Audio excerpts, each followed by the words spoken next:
నమస్తే నేను చందన welcome to great Andhra ఇప్పటివరకు ఉన్న టాప్ స్టోరీస్ చూద్దాం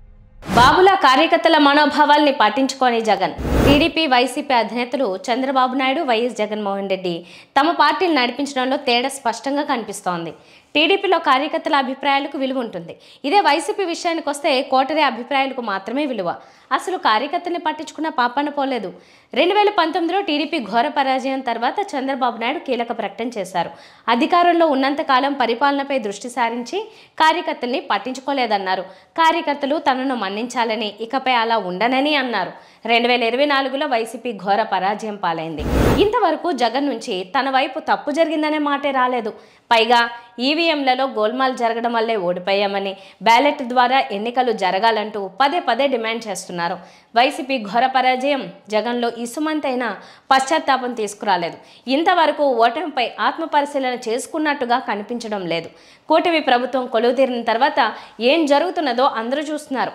టీడీపీలోనూ అలాగే ప్రభుత్వంలోనూ ఏదైనా తప్పు జరుగుతోందని కార్యకర్తలు తమ అభిప్రాయాన్ని చెబితే వెంటనే చంద్రబాబు లోకేష్ దిద్దుబాటు చర్యలు చేపడుతున్నారు అంటే టీడీపీ కార్యకర్తల అభిప్రాయాన్ని చంద్రబాబు లోకేష్ పరిగణలోకి తీసుకుంటున్నారు లోకేష్ ప్రజా దర్బార్ నిర్వహిస్తూ కార్యకర్తలతో పాటు సామాన్య ప్రజానీకంతో మమేకమవుతున్నారు అలాగే చంద్రబాబు వారానికో 2 వారాలకు ఒకసారో పార్టీ కార్యాలయానికి వెళుతూ వినతులు స్వీకరిస్తున్నారు 10 కాలాల పాటు అధికారంలో ఉండాలని ఆకాంక్షించే నాయకులు చేయాల్సిన పనులివే కానీ వైఎస్ జగన్ అధికారంలో ఉన్నప్పుడు ఎప్పుడైనా వైసీపీ కార్యాలయానికి వెళ్ళారా ప్రజల నుంచి వినతులు స్వీకరించారా అసలు వైసీపీ ప్రభుత్వంలో ఇలాంటి ఏర్పాటు ఉందా అంటే లేదనే సమాధానం వస్తుంది అలాగే వైసీపీ కార్యకర్తల అభిప్రాయాలకు ఇప్పటికీ విలువ లేదు అయ్యా సజ్జల రామకృష్ణారెడ్డితో పాటు మరికొంతమంది కోటరీ నాయకులను పక్కన పెడితే తప్ప వైసీపీకి మంచి రోజులు వచ్చే అవకాశమే లేదని నెత్తి నోరు కొట్టుకుంటూ పదే పదే కార్యకర్తలు చెప్తున్నారు కార్యకర్తల అభిప్రాయాల్ని పట్టించుకునే దిక్కు లేదు పైగా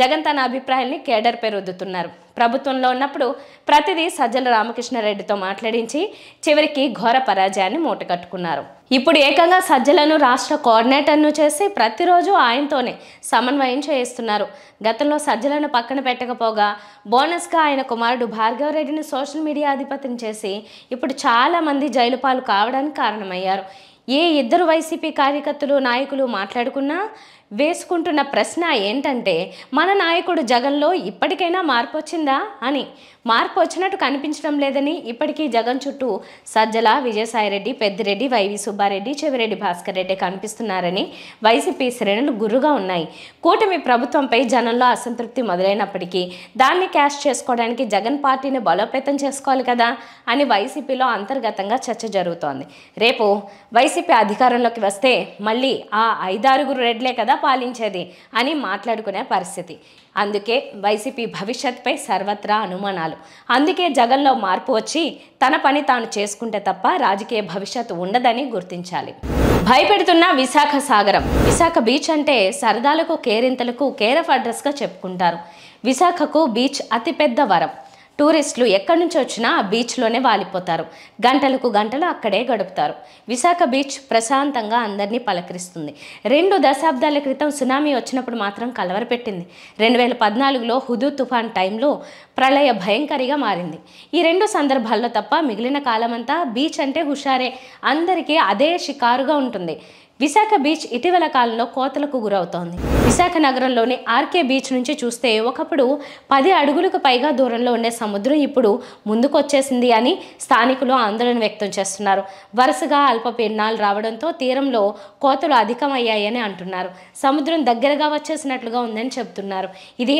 ఆందోళన కలిగిస్తోందని అంటున్నారు సముద్రం నెమ్మదిగా ముందుకు దూసుకుని వస్తే ఎలా అన్న చర్చ మొదలైంది విశాఖలో సాగరం సునామీ సమయంలో కూడా హద్దులు దాటి పెద్దగా ముందుకు రాలేదని గుర్తు చేసుకుంటున్నారు కానీ ఇప్పుడు చూస్తే పరిస్థితులు కాస్త ప్రతికూలంగా మారుతున్నాయని జనం కలవరపడుతున్నారు ఒకప్పుడు బీచ్కి వెళ్తే చాలా దూరం ఇసుకలో నడుస్తూ కెరటాల ముందు వరకు వెళ్లే వాతావరణం ఉండేదని ఇప్పుడు తీరం భారీ కోతల మూలంగా ఎక్కడ కూర్చోవాలో తెలియనంతగా ఇరుకుగా మారుతోంది అంటే ఏదో జరుగుతోందని జనాలు భయపడుతున్నారు అధికారులు పర్యావరణవేత్తలు ఈ విషయంలో తగిన పరిష్కారాన్ని చూడాలని కోరుతున్నారు అందమైన విశాఖ బీచ్ అలాగే ఉండాలంటే విశాలమైన ఇసుక తిన్నెలు ఉండాల్సిందే అంటున్నారు బీచ్ ప్రేమికులు. విశాఖ మంత్రి ఆయనేనట. విశాఖ జిల్లాకు మంత్రి లేకుండా 3 ఏళ్ల కాలం గడిచిపోయింది. వైసీపీ ప్రభుత్వం తొలి 2.5 ఏళ్లు అవంతి శ్రీనివాసరావు మంత్రిగా ఉన్నారు. పునర్వ్యవస్థీకరణలో ఆయనని తప్పించారు. అనకాపల్లి జిల్లాకి 2 మంత్రి పదవులు ఇచ్చారు. విశాఖకు అలా మంత్రి లేకుండా పోయారు. టీడీపీ కూటమి ఏపీలో అధికారంలోకి వచ్చాక అనకాపల్లి జిల్లా నుంచి పాయకరావుపేట ఎమ్మెల్యే వంగలపూడి అనితకు మంత్రిగా ఛాన్స్ దక్కింది. అంతేకాకుండా హోంశాఖ వంటి కీలకమైన పదవి దక్కింది. విశాఖ జిల్లా నుంచి ఎందరో ఆశావహులు ప్రయత్నం చేసినా వారికి రిక్తహస్తమే మిగిలింది. విశాఖ ఏపీలో మెగా సిటీగా ఉంది. ఒక విధంగా రాజధాని నగరంగానే చెప్పుకుంటారు. అటువంటి విశాఖ జిల్లాకు మంత్రి పదవి లేకపోవడం పెద్ద లోటుగా భావిస్తున్నారు. ఎట్టకేలకు ఆ లోటుని గుర్తించిన టీడీపీ అధినాయకత్వం విశాఖకు మంత్రి పదవిని ఇవ్వబోతున్నట్లుగా వార్తలు వినవస్తున్నాయి. విశాఖ నుంచి గాజువాక ఎమ్మెల్యే పల్లా శ్రీనివాస్కి మంత్రి పదవి ఇస్తారని ప్రచారం సాగుతోంది. పల్లా 2024 ఎన్నికల్లో ఏపీలోనే టాప్ రేపే మెజారిటీతో గెలిచారు. 94,000 పైదాటి ఆయనకు మెజార్టీ లభించింది. ఆయనకు టీడీపీ ఏపీ ప్రెసిడెంట్గా అవకాశం ఇచ్చారు. ఆయన వచ్చిన ఫలితమో ఏమో తెలియదు కానీ టీడీపీ సభ్యత్వం 70 లక్షలకు మించి జరిగిందని టీడీపీ అధినాయకత్వం సంబరపడుతోంది. అందుకే ఈ రికార్డుని సాధించినందుకు పల్లాకు గిఫ్ట్ ఇవ్వాలని చూస్తోంది. వచ్చే ఏడాది మంత్రివర్గంలో మార్పులు చేర్పులు ఉంటాయని వార్తలు వస్తున్న క్రమంలో పల్లాకు బర్త్ కన్ఫర్మ్ అయింది అని అంటున్నారు. బలమైన సామాజిక వర్గానికి చెందిన పల్లా గాజువాక్ నుంచి 2 సార్లు ఎమ్మెల్యేగా గెలిచారు. లోకేష్ యంగ్ టీంలో కీలకంగా ఉన్నారు. విశాఖలో టీడీపీకి భవిష్యత్తు నాయకులు అనదగిన వారిలో ఆయన ముందుంటున్నారు. పల్లాకు కీలకమైన శాఖలు ఇవ్వడం ద్వారా విశాఖ జిల్లాలో పార్టీ ప్రభుత్వ పట్టుని పెంచుకోవాలని చూస్తున్నారు. పల్లాకు మంత్రి పదవి ఇవ్వడం సహేతుకం, సమంజసం అని అంతా అంటున్నారు. బాబోయ్ బాబు సర్కార్పై కొలికపూడి వ్యంగ్య పోస్టు. గత కొంతకాలంగా మౌనంగా ఉంటున్న తిరువూరు ఎమ్మెల్యే కొలికపూడి శ్రీనివాసరావు మరోసారి తనదైన శైలిలో రెచ్చిపోతున్నారు. తుఫాను ముందు ప్రశాంతతగా తమ నాయకుడి మౌనం గురించి కొలికపూడి అభిమానులు చెబుతున్నారు. తాజాగా తన ఫేస్బుక్లో సొంత ప్రభుత్వంపై తీవ్రమైన వ్యంగ్య పోస్టును కొలికపూడి పెట్టడం గమనార్హం. గత 2 రోజులుగా తిరువూరు నియోజకవర్గంలో బెల్ట్ షాపులపై ఆయన యుద్ధం ప్రకటించిన సంగతి తెలిసిందే. నేరుగా వైన్ షాపుల వద్దకే వెళుతూ నిబంధనలకు విరుద్ధంగా ఉన్నాయనే కారణంతో 4ంటిని మూయించారు. అలాగే బెల్ట్ షాపులను 48 గంటల్లో తొలగించాలని ఆయన అల్టిమేటం జారీ చేశారు. ఫేస్బుక్లో కాసేపటి క్రితం CM Chandrababu, deputy CM Pawan Kalyan, AP BJP chief Purandeswari, అలాగే టీడీపీ రాష్ట్ర అధ్యక్షుడు పల్లా శ్రీనివాస్ కలిసి ఇది మంచి ప్రభుత్వం అనే పోస్టర్ను ఆవిష్కరించే ఫోటోతో పాటు కీలక కామెంట్స్ కూడా ఆయన షేర్ చేయడం గమనార్హం. తిరువూరు పట్టణంలో వినాయకుడి గుడి ఎదురుగా, ఇంజనీరింగ్ కాలేజ్ గేటు ఎదురుగా మహిళా ప్రయాణికులకు తీవ్ర ఇబ్బందులు సృష్టిస్తున్న బస్టాండ్ వద్ద ఉన్న మధిర రోడ్డులో జనావాసాల మధ్య మద్యం దుకాణాలన్నింటినీ దయచేసి ఊరి బయట పెట్టుకోమని ప్రార్థన. ఇది ఆయన పోస్టు.